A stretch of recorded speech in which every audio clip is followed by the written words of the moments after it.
Soalan pertama. Perlukah saya samak kasut kerja kebun yang tertijak tapak kaki babi? Saya cuma mensyoki saja kerana terlalu banyak tompok-tompok kaki. Dia kerja kebun, dia nampak bekas tapak kaki babi. Jirik, nampak kesang lah. Kemudian dia syok, kena kedok hak dia pijak tu. Jawabnya dalam bab najis ni, kalau syok, tak wajib basuh. Dia kena yakin atau zon, berat sebelah kena dah. Baru wajib basuh. Nak, macam taharah ni banyakkan kalau syak tidak terpakai. Nak basuh juga bukan wajib. Nah, tadi mayang garik dah. Bila orang manusia syak ketuk kedok lagi. Nah, syak ni dia sama berat. Nah, sama berat. Ketuk kedok lagi sama banyak. Maka jawabnya tak wajib ambil wudu. Tapi kalau ada bukti dah lain. Nah, bukti dah nampak lekat di tapak kasut. Tu ada bukti. Maka syak tertolak. Faham? Begitu juga masalah ketuk tadi. Aku ketuk kedok lagi, bunyi bong tapi tak sama. Kalau gitu tak pakai syak dah. Dah syak apa lagi gitu. Bila saya keluar dari rumah, dari surau, saya dapati selipar saya diambil orang. Ni nyakit sama ni. Saya pun ambil selipar orang lain. Yang sama, tapi lebih buruk dari hak saya. Selipar buruk ini bersebelahan dengan selipar saya tadi. Boleh ke saya buat begitu? Boleh jika kita tengok tuang dia ambil selipar kita tu. Nampak? Sahih ni memang kita tengok dia ambil. Lebur sebelah kita selipar. Sama je selipar. Biru belaka. Umpamanya. Cuma dia tu darah sikit. Kita tengok ingat dia dia masuk selipar kita lelek-lelek, baru kita boleh ambil untuk bertukar di lain kali. Tapi kalau kita rasa sok, rasa hak sebelah ni dah ambil pasal model sama belah ni tadi, maka kalau sok dah boleh ambil. Faham? Sebab mungkin tak orang lain ambil. Mungkin orang lain ambil. Maka mungkin tak boleh. Kalau gitu sedap. Tubik tengok ucap sikit kita orang ambil ucap sikit orang tak. Sama model dah. Ambil sama model. Malaikat surah tu 2 orang je mari. 2 orang tu je. Dia dengan Tok Imam. Memang Tok Imam dah ambil selipar tu.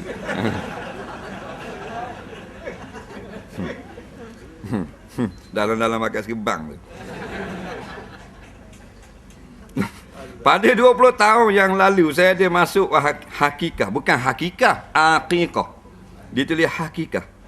Untuk anak-anak saya 3 bahagian, tapi daging itu saya bahagi kepada orang kampung tanpa dimasak lebih dulu. Adakah sah? Adakah saya kena hakikah semula? Jawabnya tak kena dah. Masalah masak daging akikah, beri makan ke orang, bukan rukun, bukan syarat, bukan wajib.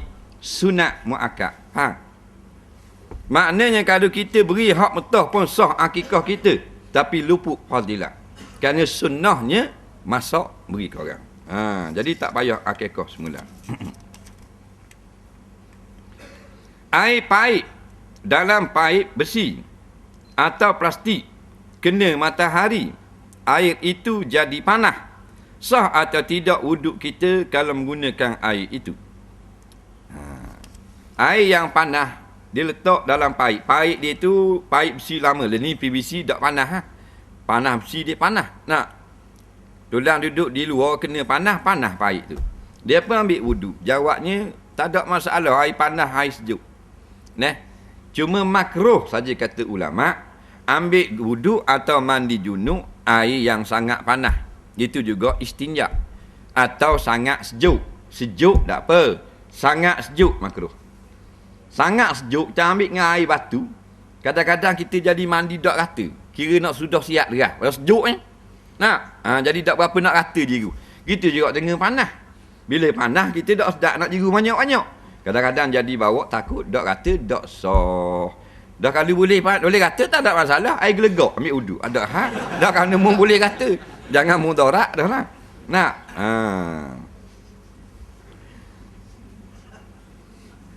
Air wuduk dari muka kita jatuh beberapa titik pada kaki masa sedang basuh kaki. Apakah hukumnya? Air basuh muka, ambil wuduk, nitik kena kaki. Tak ada masalah, kena. Bukan air asid, air apa. Nak, kena, biar kenalah kaki. Ada orang kata jadi mustakmal lah, tak usah wuduk tu ngaruk belaka. Nak, air mustakmal ni je. Faham? Kita nak mandi junub, kita beradah. Kita pun masuk dalam besen besar, kita buka paip hujan datang, bila paip kena kepala kita, kita pun niat mandi junub. Faham? Air tu bila turun tubuh, tak tubik luar, duduklah besen hak ni tak? Habis mandi junub, kita tubik dari besen, hak tu air mustakmal. Tu saja mustakmal. Faham?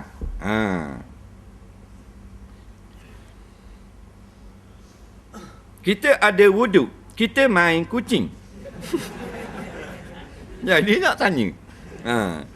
Adakah batal wuduk sekiranya bulu dan air liur kucing terkena tangan kita?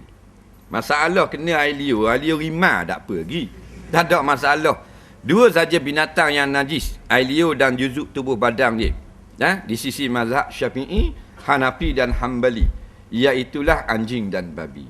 Binatang lain tak ada masalah. Nak kita lepas wuduk, ia mari jilat kita. Sutir tubuh jilat. Tak ada masalah. Lain pada anjing dan babi. Nak, kita dengar tayak awal, 5 akar duduk atas riba. Tak ada masalah. Tak batal. Jangan mu tembar baru batal. Nak,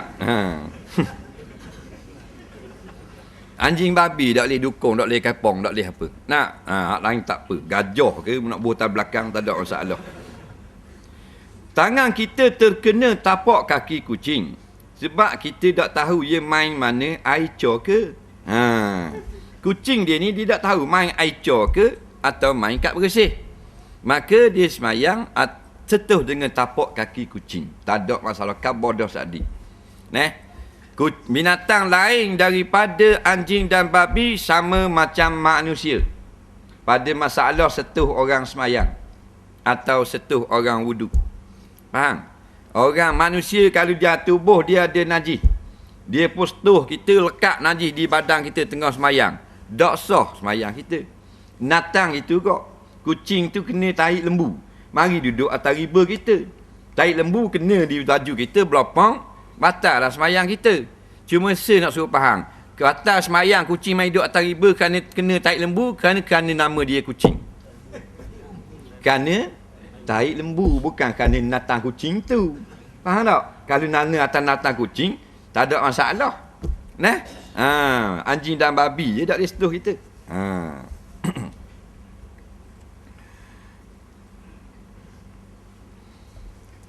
Dah kemungkinan tak payah layang. Sebab kemungkinan kucing ni dia main air cor.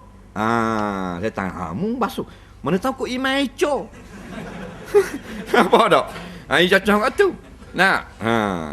Kita jawab balik. Kemungkinan kucing tu lepas main air cor, dia pergi basuh kaki. Boh lalu. Jadi senang kita. Tak bang dia was-was. Kemungkinan lain kita nampak dia jerit tak ayam tak apa naik ke kita. Tu lain. Nampak? Sebab tu dia sederhana, jangan ekstrim, jangan leweh sangat.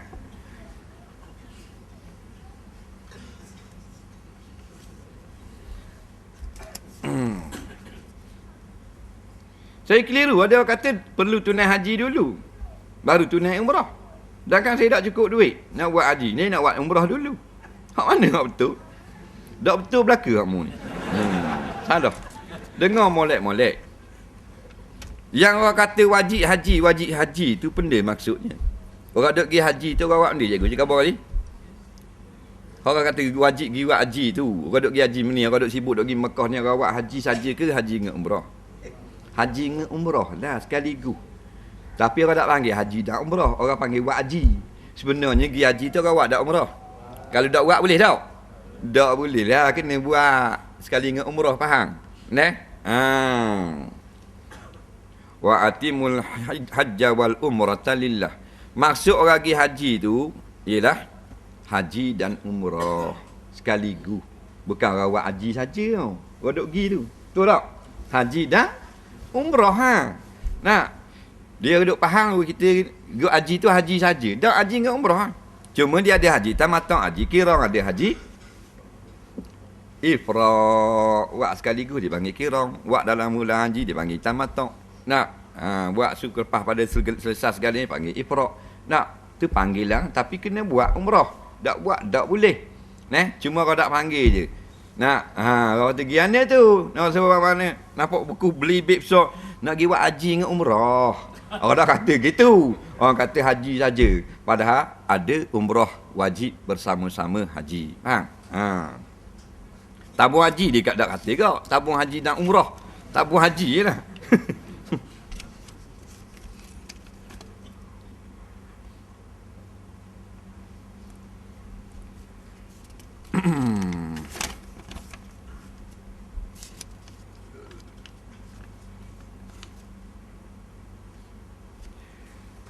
Pokok menyambut perayaan agama bukan Islam. Saya tengok Datuk Najib molek-molek dia duduk gaumi dengan orang Cina masa hari raya Cina hari tu. Jawabnya masalah meraikan ataupun menghadiri majlis-majlis rakyat kafir, dia ada hukum khusus untuk pemimpin negara. Nak, politik juga. Betul-betul juga. Hak rakyat tak boleh pergi, pemimpin boleh pergi. Faham? Dia khusus. Tengok dalam kitab Syarah Ahkamus Sultaniyah. Apa yang haram bagi rakyat dan tidak haram bagi pemimpin. Pemimpin boleh pergi bila rakyat di hak kafir buat satu majlis. Faham? Boleh pergi. Bab mu nak marah tu bab lain. Cuma bila pergi ada syarat-syarat. Tak boleh buat apa amalan-amalan syirik yang mereka buat. Walaupun pemimpin dah. Rakyat tak boleh pergi. Bila pergi tak ada lakum dinukum waliyadin. Jadi pemimpin saja boleh pergi. Dengan bodyguard apa semua lah. Tapi tak boleh buat benda yang haram. Faham lagi? Itu khususiah untuk pemimpin.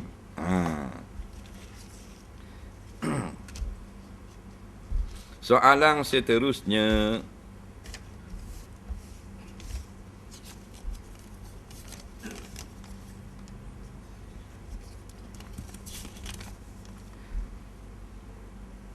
Suami isteri nak pergi haji. Suami cukup dah duit. Tapi suami tak beri duit ke isteri. Nak pergi haji, pakai gaji suami besar. Isteri tak kerja. Macam mana? Kalau isteri kerja gana pula. Suami kerja gaji besar. Maka suami ada piti nak pergi haji. Isteri tak kerja. Tak ada piti nak pergi haji. Lepas tu dah bini lelaki pula tak beri piti ke bini suruh pergi haji. Nak? Jawabnya wajib tak? Suami kena tanggung haji isteri. Tak wajib. Faham? Bermakna isteri tidak berkemampuan. Masuk dalam ayat man istata'a ilaihi sabila, tak ada lah. Siapa yang mampu dah isteri tak ada piti tak mampu. Maka sunat suami nak belanja isteri pergi haji. Faham? Sunat. Benda yang digalakkan. Dah kalau dia nak kerja dengan izin suami dan kebenaran syarak. Izin suami saja tak boleh. Suami izin dah, kerja tu bercanggah syarak. Tak boleh.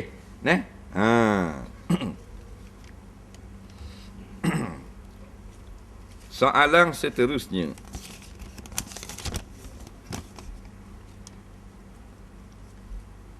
Bagaimana boleh saya guna wang saya beri pada suami saya untuk amalan korban? Pahalanya sama rata? Jawabnya pahala isteri lah.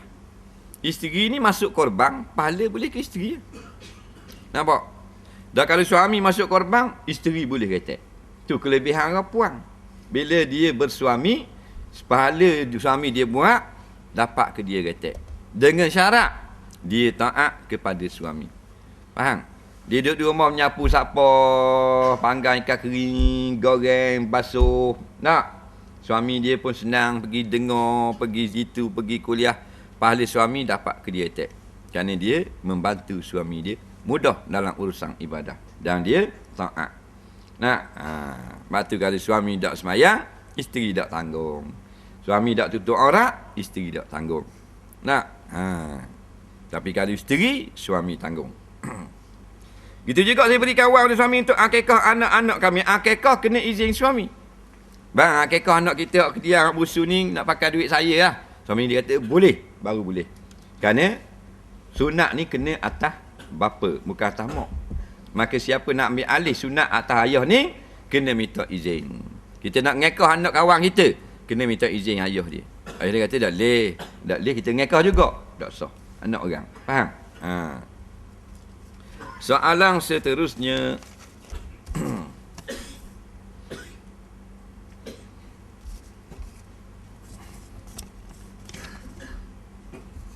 Saya ingin bertanya berkenaan bergunting. Ada orang kata jika kita dalam keadaan tidak suci dan belum mandi wajib, kita tak boleh gunting bulu dan rambut. Jika gunting, kita kena simpan dan mandikan bulu rambut bersama-sama sewaktu mandi wajib. Macam mana pandangan tu menurut perspektif Islam? Adakah sah mandi wajib tersebut tanpa bulu dan rambut yang digunting? Sama ni. Ni sama kau. Dia jawab sekaligus. Saya nak tanya. Ustaz kata itu orang dalam haid boleh potong kuku dan rambut. Tapi ustazah sekolah saya, Ma'had Saniyah di Kelantan, dia kata orang dalam haid tak boleh potong kuku dan rambut. Dia orang pas juga. Apa pula gini? Biarlah dia tanya. Jadi saya tak tahu mana satu nak ikut. Saya jadi was-was. Dengar molek-molek. Pakar kita kata ni dulu kini selama ni. Hak kita kata ni, orang yang haid, orang hadas besar, orang janabah boleh potong kuku, potong misai, potong janggut, bulu roma. Tak ada masalah. Bukan fatwa kita. Ini pendapat yang muktamad dalam mazhab Syafi'i, juga dikira pandangan yang paling kuat, dan inilah yang sahih. Lawang dia makruh kita potong, bukan haram. Makruh potong kuku, potong rambut misai dalam haid, dalam hadas besar. Hak ni kaul dhaif dalam mazhab Syafi'i. Faham tak? Kaul dhaif, kaul yang lemah. Jadi hak ngajar-ngajar tu kata, tak boleh potong kuku, mungkin atas dasar kaul dhaif ni lah. Pandangan muktamad dijelaskan dengan panjang lebar oleh Imam Nawawi rahimahullah taala. Hukum yang muktamad paling kuat, tidak ada larangan potong kuku. Yang ada larangan haram orang yang niat ihram haji atau umrah, dan larangan makruh orang yang niat masuk korban bila datang 1 Zulhijjah. Baru larangan makruh. Orang niat haji umrah haram. Orang yang hadas besar tak ada masalah. Harus dia potong kuku, potong rambut. Nak potong kaki pun tak ada masalah. Ni gak kutip balik kuku mandi junub.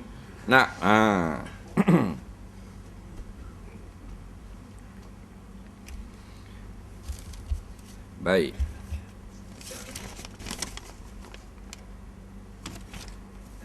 Hukum letak lilin yang menyala-nyala di atas kek hari jadi. Lepas tu kita tiup. Bacaan masa rokok sujud, adakah dikira tamak ninah? Ke selepas bacaan dikira tamak ninah? Kita rokok dan sujud wajib tamak ninah. Tak ada tamak ninah, tak sah rokok, tak sah sujud. Bila tak sah, kita dikira tidak solat. Maka tak ada satu solat. Kerana Nabi kata, "Sumarka." Kemudian hendaklah kamu rokok hatta tatma'inna raki'ah, sehingga kamu betul-betul tamak ninah. Apa erti? Diam, tidak bergerak. Masjud. Kemudian kamu sujud hatta tatma'inna sajida, sampai kamu diam di dalam sujud. Jadi bilakah dikira nak start tamak ninah? Masa kita tengah baca tu, Subhana Rabbiyal Azim, ke lepas baca tu baru nak kira tamak ninah? Tak, dalam rokok tu sama ada kita baca atau diam, mesti ada sekurang-kurang tamak ninah. Sebab tu bila kita rokok katakan, sujud ni wajib 7 anggota. Kita sujud, tamak ninah sampai tak sesaat. Lebih kurang sesaat dah. Sesaat dah anggota kita tidak bergerak. Tamak ninah lagi. Tamak ninah tak? Maka kita pun akak garu gatal belakang, tak batal sujud kita. Pasal apa? Sujud kita telah wujud tamak ninah. Mula-mula turun. Faham tak? Hak turun pada awal gini dah sujud. Faham tak? Maka tak ada 7 anggota tamak ninah. Situ tak sah. Dalam membaca tu kira dah tamak ninah. Hukum letak lilin atas kek hari jadi, kemudian tiup. Jawabnya padang lilin tu. Mudah je. Tapi kajian dalam tengok satu dalam rencana apa benda ni discovery. Kesan buruk yang akibat daripada tiup lilin pada kek. Dia buat kajian. Orang putih lah. Bila tiup, dia pun scan bawah mikroskop. Ada bakteria, ada virus dan macam-macam penyakit atas ailio hok kembur atas tu. Nah, kalau budak boleh tahan dah. Mak mulut dak kotor. Budak tiup 3 batang lilin mudah padam. Dah kalau toki dia 97 lilin. Nak boleh ke habis? Berhabis. Kotor habis. Jadi hak ni ketentuan untuk orang barat yang bukan Islam. Nak sambut hari jadi bid'ah, tapi bukan bid'ah dalalah. Bid'ah yang harus saja. Tak ada orang suruh, tapi nak buat tak ada larangan. Tapi jangan ikut style orang kafir lah. Takut masuk dalam hadis ni meniru kaum yang lain. Maka nak beli kek saja sudah. Tak usah bubuh-bubuh lilin. Nak buat Melayu tak apa. Kasih kunyit. Lepas tu payah hajat, doa selamat. Biar budak ni nak jadi baik, jadi cerdik, tak lawan Islam, tak tolak hudud bila dia besar. Menarik tak? Ni nyanyi Happy birthday to you. Faham tak? Tiru. Ayah belakang dia kot ayah hang. Ayah. Alhamdulillah. Tengok sudahlah Mr. Bean buat kelakar tak usah tiru lah dia. Nak? Pergi tiru buat dah. Suka langak. Nak buah belong ni tak kira buah belong. Ni bakal tiup atas tu komang sepanjang.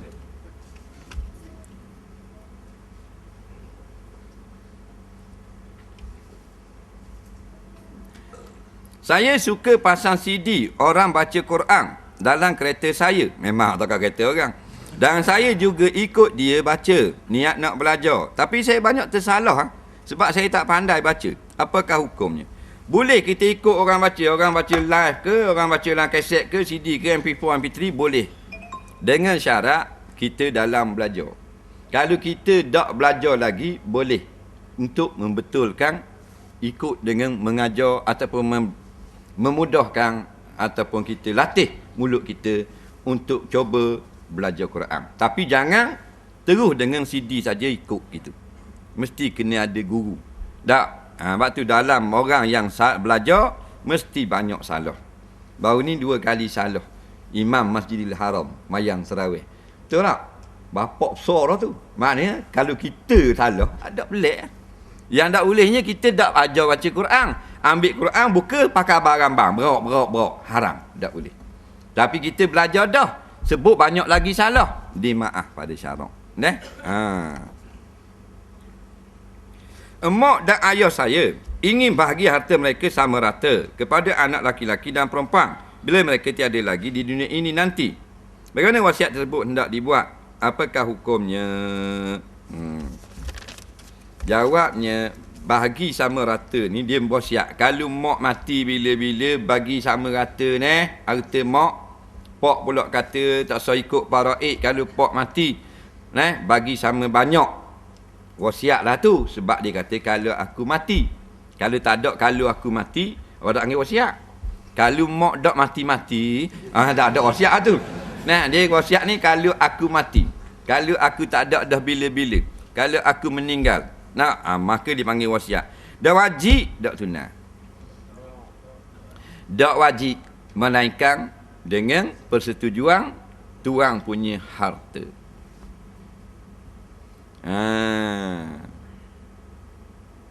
Tak faham? Mak kita, ayah kita mati, maka harta sekarang milik siapa? Milik waris. Waris tu juga tak? Nak tunai wasiat tu. Masih dia tak mati lagi, tak panggil wasiat. Matinya ayah. Orang panggil wasiat. Maka nak tunai, kena tanya tuan harta. Sebab masih dia hidup, harta dia. Bila hembuh nafas, harta anak. Maka kena tanya anak tu, waris-waris. Setuju tak? Tak setuju. Tak boleh tunai. Itu juga kita wasiat harta orang. Harta orang. Kita tak ada lembu sekar. Jiran kita ada lembu. Nak, kita pun wasiat kalau ayah mati sembelih seekor dah buat gebang lembu JKK tu. Maka kita pergi tanya tuan lembu, ayah dia wasiat gitu. Ayah kata gua ni, kalau dia mati lembu awak dia suruh gebang seekor. Nampak? Tuan lembu kata dah tak apa kalau kita sewi hadiah. Ambil lah dia. Maka wajib kena sembelih lembu tu. Nak. Tapi kalau tuang dia kata main wasiat gitu. Tak mampu kerah aku. Nak main wasiat harta orang gitu. Faham lah tu. Baru-baru ini ketika khutbah Jumaat, khatib menyatakan tentang pendermaan organ. Beliau menyatakan adakah harus kita mewasiatkan pendermaan organ kita setelah mati. Apakah hukum derma organ setelah mati? Masalah ni tidak berlaku ijma' ulama'. Setelah mati, ada dua pandangan. Ada yang kata boleh, ada yang kata haram. Daripada dulu pas sekarang kita ngajar, kita cenderung pandangan yang mengatakan haram. Kerana hadis Nabi kata, jangan kamu patahkan tulang-tulang mayat kamu. Faham? Apa tak boleh patah? Apa tak boleh belah buat lebih kurang? Sebab mereka seperti kamu hidup juga. Kalau kita tengah hidup, orang mari pih tangan, sakit tak? Nak sakit dah, maka orang mati kita pih sakit tak?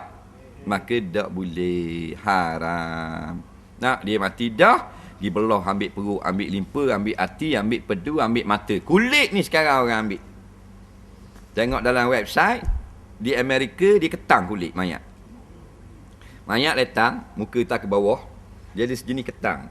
Cak dia letak atas keting ni, dia jarak. Kulit tu bit molek, sekeping. Sama jadi mayat. Ambil kulit. Buat dalam IC. Habis, tulang ambil juga. Tulang kisar. Diguna semua benda. Nak, habis. Daging-daging tak guna. Tu pun kalau boleh nak guna juga buat makanan kucing.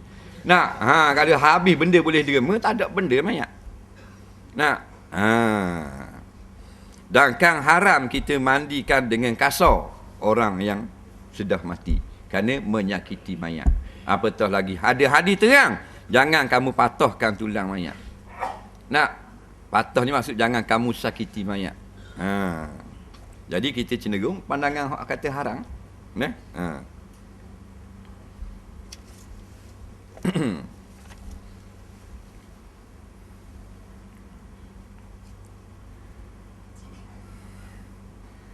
Kalau kita menonton video lucu, bukan kita lah mung. Yang tanya, apakah yang keluar daripada kemeluang mung? Mung juga. Bagaimana nak bezakan air mani dengan air mani dengan air mani? Bagaimana nak membezakan antara air mani dengan air mani? Betul tak? Ya. Air mani dengan? Dengan mani. Dua-dua mani belaka. Jamaknya, air mani, air mazi ni, dia salah orang terbit sama je. Tapi dia rupa lain. Kalau jenis tengok video lucu ni, biasanya air dia.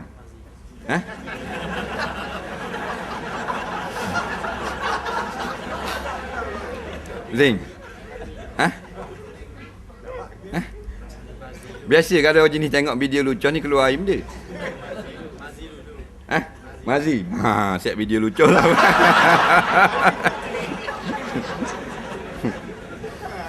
Aduh lah.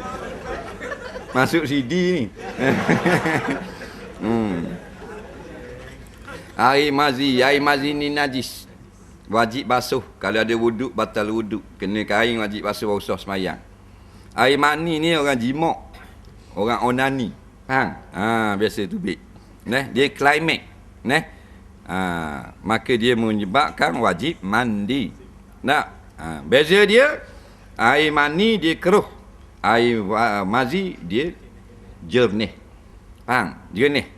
Air mani dia kasak. Kita rasa dia kasak gitu.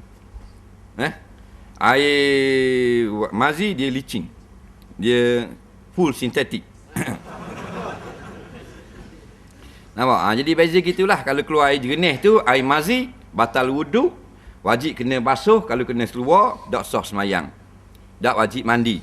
Kalau air mani, dia dengan syahwat yang memuncak, dengan terpancar-pancar. Faham? Air mazi, dia neleh. Tak ada macuk air mazi. Faham? Air mazi, air mani, dia suci. Sebab dia asal kita. Kita ni antara suci tapi kotor. Suci kok mana suci? Air mani ni kalau kena di kain, sah semayang. Pasal dia tidak najis. Kita tengah mayang tengok tu imam selah kain pelekat air mani. Maknanya tak wajib muparakah. Pasal nak contoh. Sebab kalau kita tengok setitik, lagi tanya pula dah kalau 3 titik, kita bos selah kain pelekat senang. Berjeruk. Maknanya tidak najis. Sebab apa tak najis? Walaqad karamna bani adama, dalam ayat tu buku tafsir Fakhrul Razi ada jelas. Termasuk maknanya kami muliakan anak Adam, mereka ini asal daripada mani yang suci. Dia gitu. Dah kotor kat mana pula? Kotor hakikat kejadian. Yang ini kita kotor, bukan mulia. Lepas tu tak perlu sombong. Kotor kat mana? Suci kan? Suci pun kalau mau tahu ke kita kedor pas cenering. Tak. Nampak? Tu panggil benda tu kotor. Kalau kita tengah makan sedap pun kita orang pun depan sepiring tak ada nak makan. Dengan lauk udang karah, dengan udang rimah, dengan singgang kijang 2 ekor, ayam lagi. Dah rabuk air manis makuk. Tengah. Dah cicah, tengok tu kotor dah. Maknanya padahal asal hakikat diri kita. Jadi mulia, Allah nak muliakan mengatasi segala makhluk lain, dan hina kerana kita kotor, tak perlu kita sombong siapa kita nak tolak hukum Allah di atas muka bumi. Wallahu a'lam. Bismillahirrahmanirrahim. Allahumma fa'na bima 'allamtana wa 'allimna bima yanfa'una. Rabbana atina fid dunya hasanah wa fil akhirati hasanah wa qina azabannar. Rabbana atina fid dunya hasanah fil akhirati hasanah wa qina azabannar. Wassallallahu sayyidina Muhammadin wa ala alihi wa sahbihi wasallam.